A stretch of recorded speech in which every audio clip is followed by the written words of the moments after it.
Hi, seventh grade. So we're going to continue with our adaptations and variations.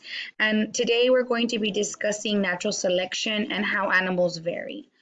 So our key points are that variation, which is organisms within populations, may exhibit differences in appearances and in behavior. They also are going to be inheriting different traits from one parent to another, which we saw on our traits lab and in our heredity labs and our heredity questions, and then how these make the population change. Either they grow a lot or they shrink, and then how they change in order to be able to survive. And we have already seen some of this, which is our mimicry, which is also our camouflage, etc.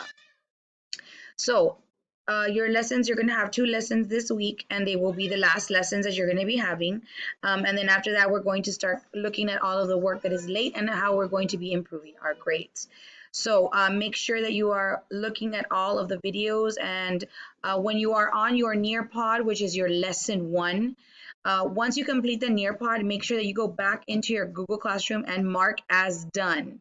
If you do not mark as done, then it's not going to save your grade and it's not going to alert me to let me know that you've completed your assignment. And for this one, you will have a separate exit ticket and a Word document that you will have to do like a little scavenger hunt, and you will have to Google some of the birds that are listed on there to find the different beaks and the different adaptations that they are using in order to be able to get the food that they need and how everything is going to be changing.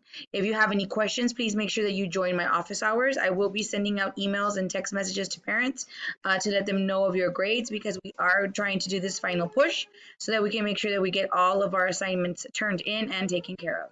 Thank you for everything you do. I miss you guys. Bye.